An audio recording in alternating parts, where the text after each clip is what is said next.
Hello everyone, welcome to my channel teacher connection. आज की video में हम बात करेंगे सीटेट पेपर 2 साइंस के बारे में बात करेंगे।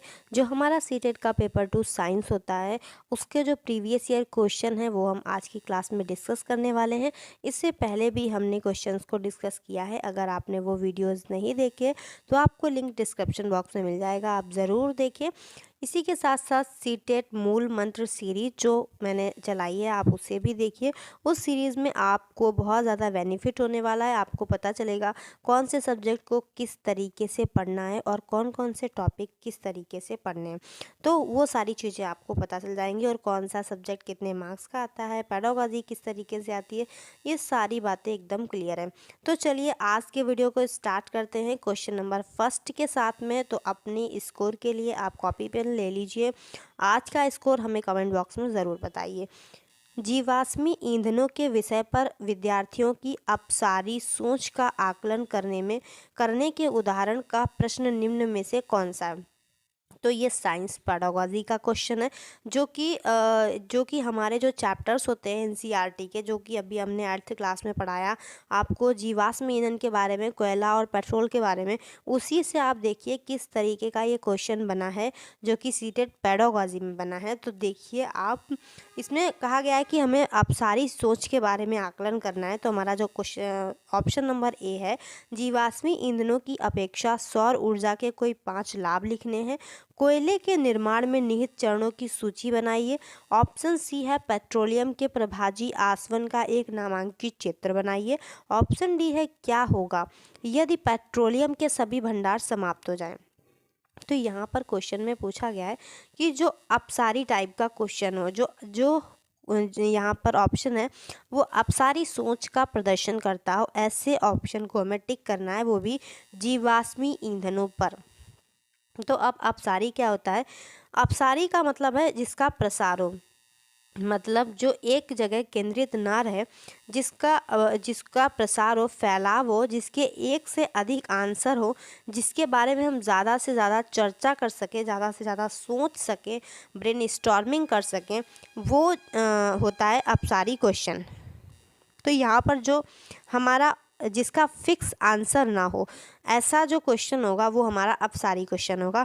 तो यहाँ जो पहला ऑप्शन है पूछा गया, जीवाश्मी ईंधनों की अपेक्षा सौर ऊर्जा के कोई 5 लाभ लिखिए। तो यहाँ पर केवल हम 5 लाभ लिख सकते हैं, तो ये फिक्स क्वेश्चन है। ऑप्शन बी की बात करें तो कोयले के निर्माण में निहित चरणों की सूची बनाइए। तो इसमें भी हम कुछ चरणों के बारे में बता देंगे, ये भी फिक्स रहे कि कितने चरण हैं। ऑप्शन सी के बारे में बात करेंगे तो पेट्रोलियम की प्रभाजी आसवन का सिर्फ चित्र बनाने को बोला गया है, तो इसमें हम चित्र बना देंगे। तो ये आंसर भी हमारा राइट नहीं होगा। यहाँ पर जो हमारा राइट आंसर होगा वो होगा डी। अगर हम इस क्वेश्चन को पूछते हैं क्लास में तो हर बच्चे से हमें अलग अलग आंसर आएगा, और अपने सोच विचार के अनुसार इस पर अलग अलग आंसर बनेंगे, मतलब इसका प्रसार होगा। इसका कोई फिक्स आंसर नहीं है, तो यही हमारा राइट ऑप्शन रहेगा। अपसारी का मतलब होता है, अपसारी चिंतन का मतलब कि जब हम किसी बच्चे के सामने अपनी समस्या रखते हैं सब्जेक्ट से रिलेटेड, तो उस समस्या के समाधान के लिए छात्र अपनी कल्पना शक्ति और सृजनात्मकता का प्रयोग करे। तो ऐसे समस्या समाधान के रूप में एक से अधिक हल प्रस्तुत करें। तो इस प्रकार के चिंतन को अपसारी चिंतन कहते हैं। आई होप आपका क्वेश्चन क्लियर हो गया होगा। तो चलिए चलते हैं नेक्स्ट क्वेश्चन के बारे में बात करते हैं। नेक्स्ट क्वेश्चन है, सिराओं के विषय में नीचे दिए गए कथनों पर विचार कीजिए। तो यहाँ पर जो हमारा क्वेश्चन है वो वेन्स से है, सिराओं के बारे में बात की गई है। सिराएं CO2 समृद्ध रुधिर को शरीर के सभी भागों से वापस हृदय में ले जाती हैं। तो आपसे मैं ये चैप्टर डिस्कस कर चुकी हूँ। तो 6 या 7th क्लास की एनसीईआरटी में, अगर आपने क्लास 6 और क्लास 7th एनसीईआरटी नहीं देखी है, जो कि पूरी तरह से कंप्लीट हो चुकी है, एक एक चैप्टर को मैंने, एक एक टॉपिक को मैंने कंप्लीट किया है बुक से ही। तो अगर आपने ये दोनों प्लेलिस्ट नहीं देखी है तो आपको लिंक डिस्क्रिप्शन बॉक्स में मिल जाएगा। इन दोनों प्लेलिस्ट को ज़रूर देख लीजिए, क्योंकि क्वेश्चन डायरेक्ट एनसीईआरटी से बनता है। इसी के साथ क्लास 8th की भी जो एनसीईआरटी है वो स्टार्ट हो चुकी है, जिसके 3 चैप्टर्स फिनिश हो चुके हैं। तो आप ज़रूर देख लीजिए। चलिए बात करते हैं, क्योंकि ये भी क्वेश्चन डायरेक्ट एनसीईआरटी से है। ऑप्शन नंबर 2 है वो सिराओं की भित्तियाँ मोटी होती हैं। ऑप्शन नंबर 3 है सिराओं में ऐसे वाल्व होते हैं जो रुधिर को केवल हृदय की ओर प्रवाहित होने देते हैं। तो इनमें से कौन सा सही है? केवल 1, 2 या 1 और 2 और या 1 और 3, कौन सा ऑप्शन राइट है? आप ज़रूर बताइए। आप अपना आंसर नोट कर लीजिए, तब तक मैं आपको बताती हूँ आंसर। तो जो ऑप्शन ए है, सिराएं CO2 समृद्ध जो रक्त है वो शरीर के सभी भागों से वापस हृदय में ले जाती हैं, तो ये बिल्कुल राइट है। सिराओं का यही काम है कि वो ब्लड को शरीर के सभी भागों से वापस कहाँ ले जाती हैं? हृदय में ले जाती हैं। सिराओं की भित्तियाँ मोटी होती हैं, तो सिराओं की भित्तियाँ मोटी नहीं होती हैं। ऑप्शन नंबर 3 हमारा है सिराओं में ऐसे वाल्व होते हैं जो रुधिर को केवल हृदय की ओर ही प्रवाहित होने देते हैं, तो ऑप्शन 3 भी हमारा राइट है। तो ऑप्शन 1 और 3 है ऑप्शन नंबर डी, तो यही हमारा राइट ऑप्शन हो जाएगा। तो चलिए जानते हैं कि सिराएं क्या होती हैं, सिराएं के बारे में जानते हैं। तो सिराएं CO2 समृद्ध जो रक्त होता है उसको शरीर के सभी भागों से वापस कहाँ ले जाती हैं? हृदय में ले जाती हैं। पल्मोनरी सिरा को छोड़ करके सारी सिराओं का यही काम होता है। सिराओं की जो भित्तियाँ होती हैं वो कैसी होती हैं? पतली होती हैं और लचीली होती हैं, कम लचीली होती हैं। जो सिराएं हैं उनकी जो भित्तियाँ होती हैं वो पतली और कम लचीली होती हैं। सिराओं में ऐसे वाल्व होते हैं जो रुधिर को केवल हृदय की ओर प्रवाहित होने देते हैं। तो ये थी सिराओं के बारे में कुछ जानकारी। अब चलते हैं नेक्स्ट क्वेश्चन की ओर। आई होप आपको समझ में आया होगा। निम्नलिखित में से सही कथन आपको चुनना है। ऑप्शन नंबर 1, जिंक एल्युमिनियम से अधिक सक्रिय है। तो अब ये आपको सक्रियता वाला जो टॉपिक होता है, कौन सा तत्व कितना एक्टिव है उसके बारे में। कॉपर फेरस सल्फेट विलयन से आयरन को विस्थापित कर सकता है। Option C, iron copper sulphate विलयन के से कॉपर को विस्थापित कर सकता है, परंतु एल्युमिनियम सल्फेट से विलियम एल्युमिनियम को विस्थापित नहीं कर सकता है। Option D, aluminium ferrous sulphate विलयन से आयरन को विस्थापित नहीं कर सकता है। बताइए इसमें से राइट आंसर कौन सा हो जाएगा? कौन किसको विस्थापित कर सकता है? आपको राइट आंसर बताना है, तो जल्दी से बताइए इसका राइट आंसर क्या हो जाएगा। तो यहाँ पर जो हमारा राइट आंसर हो जाएगा वो राइट ऑप्शन है सी, आयरन सल्फेट विलयन से कॉपर को विस्थापित कर सकता है, परंतु एल्युमिनियम सल्फेट से एल्युमिनियम को विस्थापित नहीं कर सकता है। तो जो हमारी रिएक्टिविटी सीरीज होती है उसमें जो आयरन होता है Fe की जो सक्रियता होती है वो रिएक्टिविटी ज़्यादा होती है, जिसकी वजह से आयरन क्या करता है, कॉपर को कॉपर सल्फेट विलयन से डिस्प्लेस कर देता है, क्योंकि कॉपर की जो सक्रियता श्रेणी है वो सक्रियता कम होती है।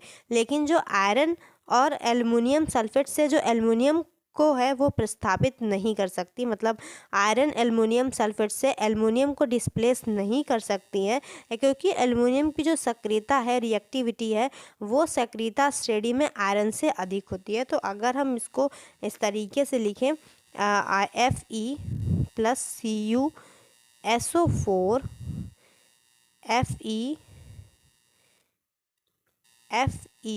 FeSO4 प्लस Cu, तो ये इस तरीके से पूरी हमारी क्या आती है, इस तरीके से इसमें बोला गया कि Fe plus CuSO4 FeSO4 plus Cu copper. ठीक है, अब हम नेक्स्ट देखते हैं। नेक्स्ट हमारी हो जाएगी, फिर से हम आयरन को लेंगे प्लस एल्युमिनियम Al2SO4, तो ये हो जाएगा नो रिएक्शन, इसकी कोई रिएक्शन नहीं होगी। पहले में तो कॉपर अलग हो जाता है, लेकिन इसकी कोई रिएक्शन नहीं होती है, नो रिएक्शन। पहली रिएक्शन और दूसरी रिएक्शन आपको याद रखनी है। चलते हैं नेक्स्ट क्वेश्चन की तरफ। सौर परिवार के 8 ग्रहों में से 6 ग्रह अपने अक्षों पर पश्चिम से पूर्व की ओर घूर्णन करते हैं। अन्य 2 ग्रह जो अपने घूर्णन अक्षों पर पूर्व से पश्चिम की ओर घूर्णन करते हैं वो कौन से हैं? तो बताइए। Option A Mercury Uranus, option B Mercury Neptune, option C Venus Neptune, option D Venus Uranus. बताइए इसमें कौन सा राइट ऑप्शन हो जाएगा, मतलब कौन से ऐसे 8 ग्रहों में से 6 ग्रह जो हैं वो वेस्ट टू ईस्ट घूमते हैं, अपने अक्षों पर घूर्णन करते हैं, और जो 2 ग्रह हैं वो क्या करते हैं, उल्टा ईस्ट टू वेस्ट घूर्णन करते हैं। तो ऐसे कौन से 2 ग्रह हैं, जल्दी से बताइए। तो जो सौर परिवार में ग्रह होते हैं वो 8 हैं, जिसमें से जो वीनस और यूरेनस है वो क्या करता है, वो ईस्ट टू वेस्ट घूर्णन करते हैं, मतलब पूर्व से पश्चिम की ओर घूर्णन करते हैं।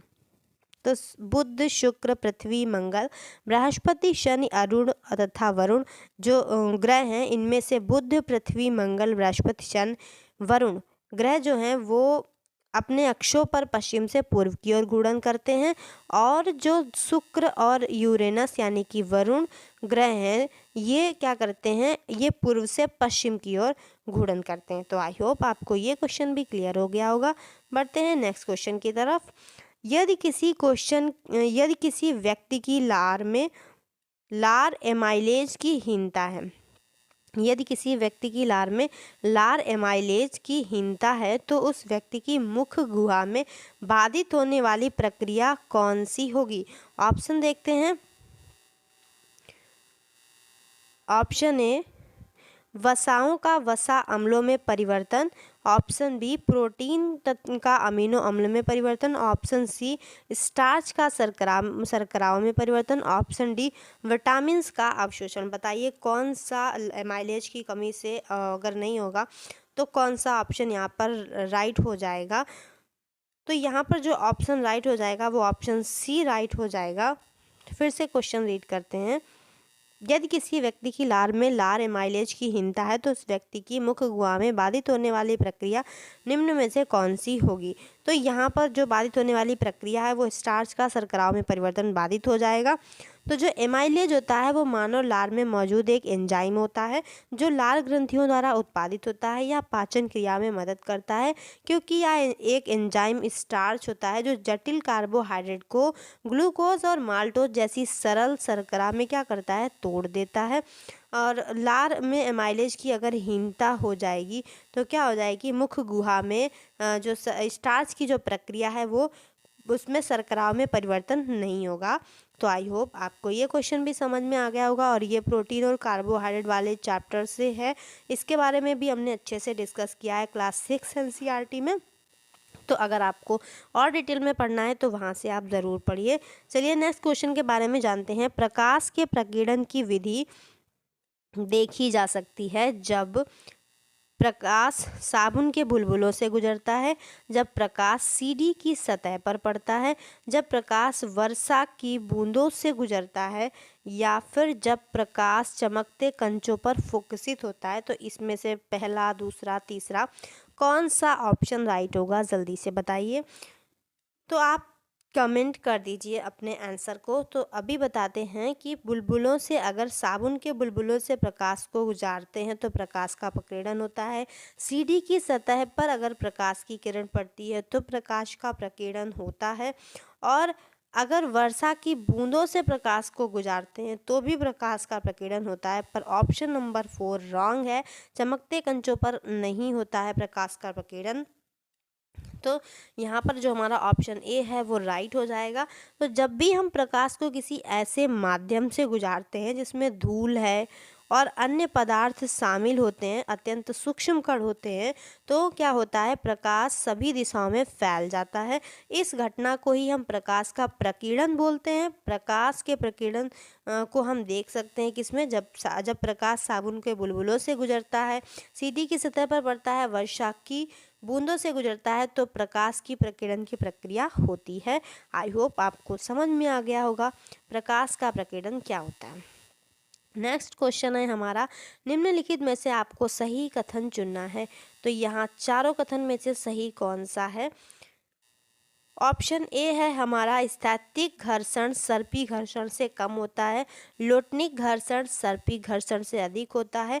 स्थैतिक घर्षण सर्पी घर्षण से कम परंतु लोटनिक घर्षण से अधिक होता है। सर्पी घर्षण लोटनिक घर्षण से अधिक परंतु स्थैतिक घर्षण से कम होता है। तो इन चारों ऑप्शंस में से कौन सा ऑप्शन राइट होगा, जल्दी से कमेंट करके बताइए।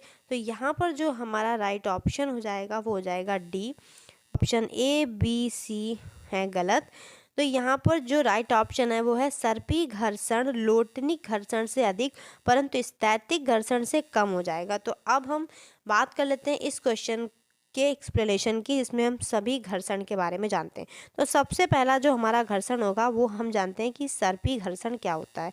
सर्पी घर्षण के बारे में बात करें अगर हम, सर्पी घर्षण क्या होता है, तो जब भी कोई वस्तु किसी सतह पर सरकती है, मतलब सर्पी का मतलब ये है सरकना।